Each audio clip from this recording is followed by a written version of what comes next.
Record. हाँ, तो जैसे आप देखिए,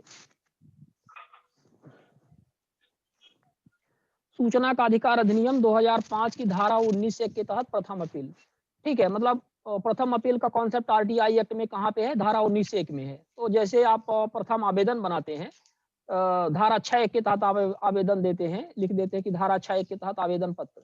वैसे जब आप प्रथम अपील करते हैं, जब आपको धारा 6 के तहत जानकारी नहीं मिलती है, तो आप हेडलाइन में ऊपर लिख देते हैं एक टाइटल बना करके कि सूचना का अधिकार अधिनियम 2005 की धारा 19(1) के तहत प्रथम अपील, क्योंकि धारा 19(1) में ही प्रथम अपील का प्रावधान है। फिर जैसे प्रति जहां भी आपको देना है, प्रथम अपीली अधिकारी हर विभाग के हिसाब से अलग-अलग होते हैं। यदि आप पंचायत विभाग में हैं, अपनी ग्राम पंचायत में लगाते हैं, तो आपका प्रथम अपीली अधिकारी जनपद पंचायत में होता है। लेकिन जो ये मामला है, ये एडीएम कार्यालय से संबंधित है। ये शायद नागरिक आपूर्ति निगम खाद्य विभाग का मामला है, इसलिए इसकी जो प्रथम अपील लग रही है, वो जिला कलेक्टर कार्यालय में लगती है। तो यहाँ पे हमने प्रति श्रीमान प्रथम अपीली अधिकारी एडीएम या डीएम जो भी होते हैं, आवश्यकता नहीं है एक एडीएम और डीएम, ये जो चीज है इसको आप हटा भी सकते हैं, सिर्फ प्रथम अपीली अधिकारी लिख सकते हैं, जिला कलेक्टर कार्यालय, जिला रीवा, मध्य प्रदेश, और इसका पिन कोड नंबर हमने यहाँ पे डाल दिया है। यदि आपको पता है तो आप डाल सकते हैं। फिर हमने यहाँ पे लिखा सूचना के अधिकार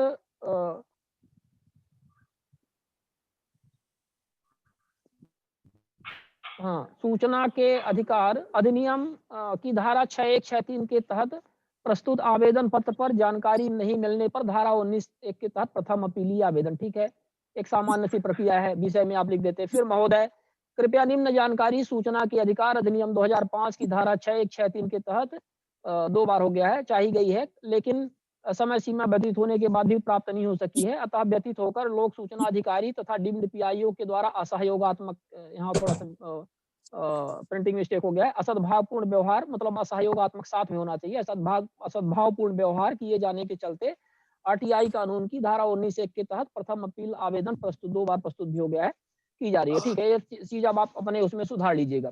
फिर आरटीआई 2005 की धारा 6(1) 6(3) के तहत निम्न जानकारी चाहिए गई थी, हमने एक ब्यौरा भी दे दिया है। ये बेहतर होता है कि जब आप प्रथम अपील करें, तो ये आप बता दें प्रथम अपीली अधिकारी को थोड़ा सा शॉर्ट में, बहुत ज्यादा यदि हो तो आप उतना ना लिखें, सिर्फ संलग्न करके आप बता देते हैं कि आप यहाँ पे लिख दें कि आरटीआई की धारा 6(1) या 6(3) के तहत निम्न की जानकारी चाहिए गई थी, जो संलग्न है इस प्रपत्र में, तो वहाँ पे आप अनेक्षर उसमें डाल दें संलग्नक, और इस तरह से आप उसको अलग से जोड़ सकते हैं जी, आपकी ज्यादा बृहद जानकारी। एक सेकंड, आप लोगों की आवाज आ रही है, कृपया म्यूट करें, म्यूट करिए, आप लोग म्यूट करिए।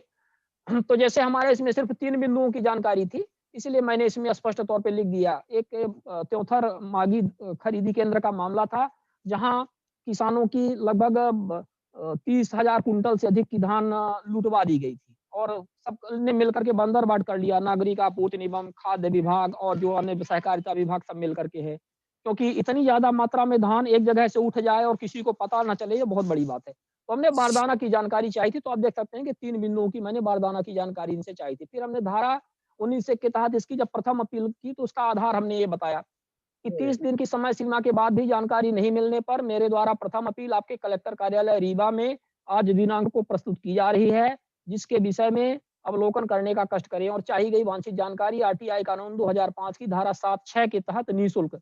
7(6) में जब आप जिक्र करते हैं, आप निःशुल्क बोल सकते हैं, कोई जरूरत नहीं है धारावार आपको लिखने की, लेकिन थोड़ा यदि आपको जानकारी है धाराओं की तो आप लिख देते हैं, तो स्पेसिफिक हो जाता है, ठीक है। तो आप 7(6) होता है कि आपको निःशुल्क जानकारी उपलब्ध करवाना है, करवाते हुए साथ में धारा 7 की उपधाराओं के उल्लंघन 7(8) 2, 7(8) 3 आदि, जिसमें से प्रथम अपीली अधिकारी का नाम पता ना बताया जाना आदि आदि जो बातें आती हैं, और फिर 5(3) सहयोग करना, तो यहाँ पे सहयोग नहीं किया जा रहा है तो 5(3) हो गया, 5(4) 5(5) इसमें से आवेदन कहीं फॉरवर्ड किया गया था नागरिक आपूर्ति निगम को, नागरिक आपूर्ति निगम में नहीं दिया जानकारी, खाद्य विभाग ने नागरिक आपूर्ति निगम को फॉरवर्ड किया, तो वहाँ पे डीम्ड पीआईओ बन जाता है। तो 5(4) 5(5) का मतलब ये हुआ कि वो डीम्ड पीआईओ बना दिए गए, और उन्होंने भी जानकारी नहीं दी, का उल्लंघन करने के लिए संबंधित लोक सूचना अधिकारी एवं दोषियों के विरुद्ध आरटीआई धारा 20(1) 22 के तहत अनुशासनात्मक दंडात्मक कार्यवाही और लोक सेवा अधिनियम के उल्लंघन, जो भी दुनिया भर की चीज आपके दिमाग में हो इस अधिनियम का उल्लंघन किया है, वो आप सब लिख सकते हैं। लेकिन एक बात तय है कि प्रथम अपीली अधिकारी के पास ऐसी कोई भी शक्ति नहीं होती है कि वो ऐसा कुछ करवा पाएगा या कि ऐसा जुर्माना या दंड लगा पाएगा। लेकिन उस विभाग का उच्चाधिकारी होने के नाते, वरिष्ठ अधिकारी होने के नाते उसके पास पावर होती है कि यदि कनिष्ठ अधिकारी, कनिष्ठ कर्मचारी कार्यवाही नहीं कर रहा है तो वो अनुशासनात्मक कार्यवाही कर सकता है, डिसिप्लिनरी एक्शन वो ले सकता है। वो बोल सकता है कि क्यों भाई ये जानकारी इतने दिन से क्यों लटका के रखे हो, जानकारी दो। अब एक वरिष्ठ अधिकारी इतनी बात कह देता है, डीएम या एडीएम, है ना? तो वो बड़ी बात हो जाती है। तो इससे आपको जानकारी मिल जाती है, हाँ साहब मैं जानकारी ला रहा हूँ, वो तो दे नहीं पाया था, ऐसा हो गया था, वैसा हो गया, कल ही मैं दे देता हूँ, फ़ोन किया उसने, आइए आप जानकारी ले जाइए, मिल गई आपको जानकारी, आपका काम हो गया। लेकिन यदि यहाँ भी आप संतुष्ट नहीं है तो फिर आपको 19(3) के अंतर्गत द्वितीय अपील करनी पड़ेगी, जहाँ पर इन्होंने जो भी गलतियाँ की हुई है, तो इनके ऊपर, दोनों के ऊपर कार्यवाही करने की जो पावर होती है, वो सूचना आयोग के पास होती है। लेकिन आपको ये सारी चीज़ें लिखनी चाहिए, ये लिखना चाहिए। और भी आपको लोक सेवा गारंटी अधिनियम की कुछ धाराएँ पता हैं,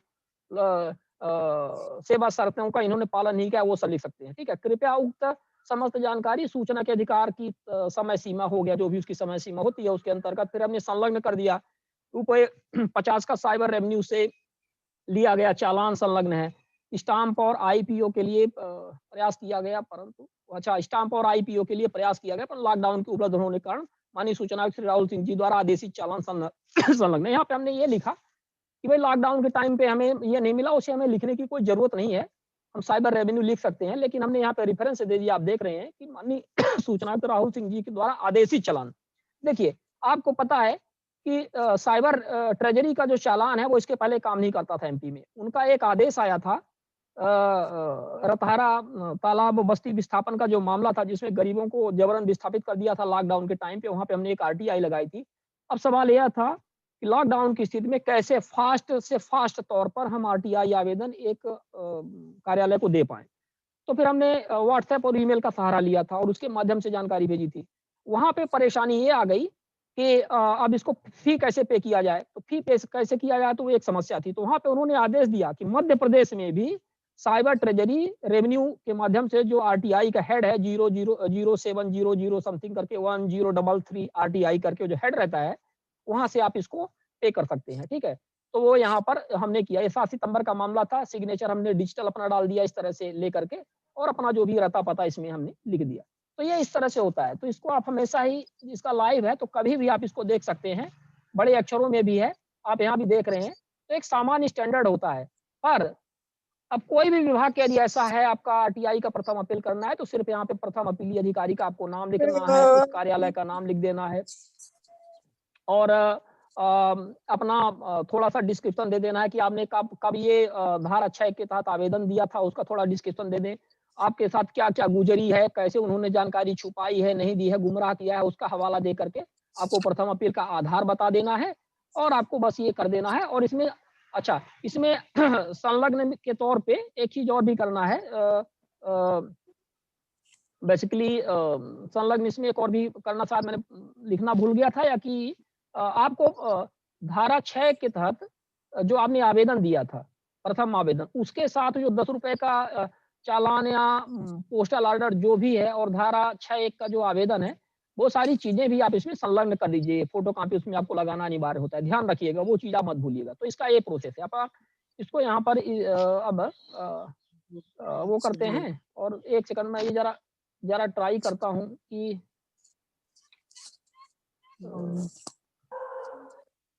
revenue MP cyber treasury,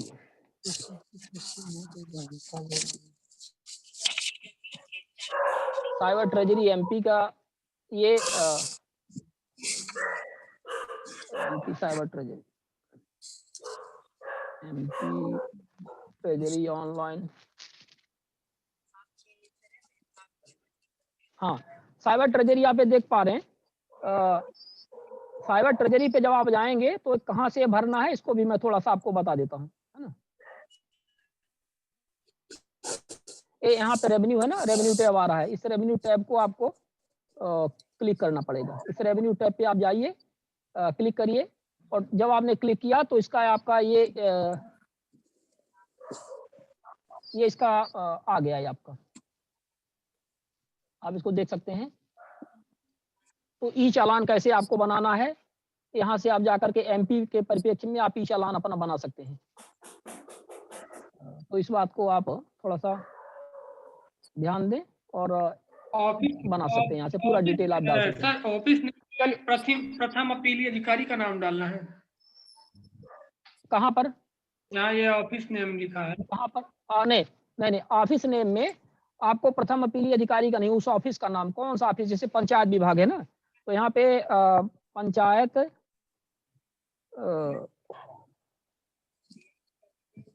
rural जो भी है ना? रूरल डेवलपमेंट आप इस तरह से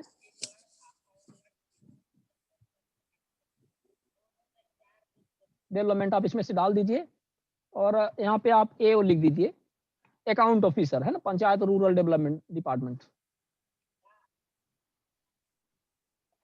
उसके सीधे पंचायत रूरल में चला जाएगा। फिर यहाँ पे डिस्ट्रिक्ट आपको अपना चूज़ करना है, अपना एड्रेस डालना है, जो भी सारा डिटेल है, इसमें आप ये सब डाल दीजिए और बाद में आपको ईमेल वगैरह अपना डालना है। फिर हेड ऑफ द यहाँ पे हेड ऑफ अकाउंट में जो है तो आरटीआई के लिए आपको लास्ट में जाना है हेड ऑफ अकाउंट में और 00700601181033 आरटीआई 2005 रिसिप्ट, तो यहाँ पे जाकर के इसको आप ऐसे सेलेक्ट कर लीजिए। देखिए आ गया ना ये 00706011811033 आरटीआई ये रिसिप्ट। फिर यहाँ पे आपको और भी डिटेल जो भी है पीरियड कितना है तो अमूमन अच्छा पर्पज आपको यहाँ पे तो आरटीआई लिख दीजिए, आरटीआई फी सिंपल।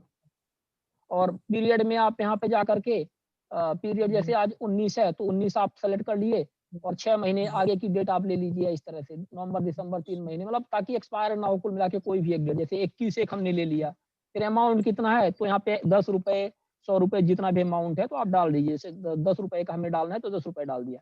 फिर बैंक यहाँ पे सेलेक्ट करना है तो स्टेट बैंक ऑफ इंडिया हमने सेलेक्ट कर दिया और फिर इसको हम आगे जब जाएंगे तो वो आपको सबमिट का मिल जाएगा क्योंकि हमने सारा डिटेल नहीं भेजा है तो भी सबमिट एक्सेप्ट नहीं करेगा।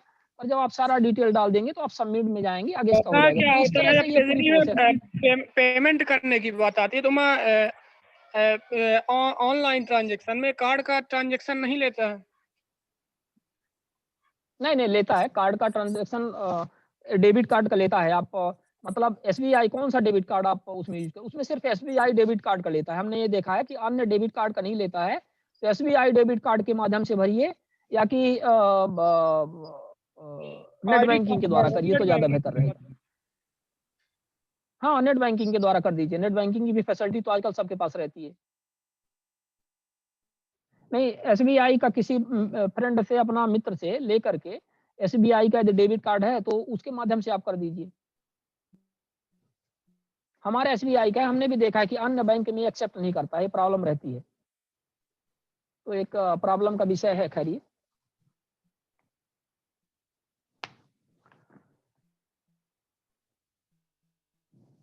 बीच में स्टेबल है, नेटवर्क की प्रॉब्लम आ रही है बार-बार हमें भी। पर उम्मीद है कि ये डेमो के समय पे शायद नेटवर्क की कोई प्रॉब्लम नहीं रही होगी। आपने स्क्रीन अच्छे से देखा होगा। तो यदि कोई प्रश्न ऐसे विशेष ना हो तो आज का यहीं पे अपन समाप्त करते हैं। 10:30 बजने वाले हैं, 10:20 हो गए हैं। या कोई यदि प्रश्न है तो एक आध शॉर्ट में पूछ लें आप लोग। जी हाँ धीरेन जी बताइए। अगर रिकवरी की जो इनके ऊपर कार्यवाही हुई थी तो उस 4 से 5 महीने जनपद के द्वारा अभी तक किसी प्रकार की कार्यवाही उनके ऊपर नहीं करवाई गई रिकवरी के लिए, न ही जिला पंचायत को भेजा गया। इस संबंध में अपन क्या कर सकते हैं? कौन सा बताया आपने, एक बार फिर रिपीट करिए। जांच हुई थी जो सीपी ग्रामीण शिकायत की तो उसकी जांच हुई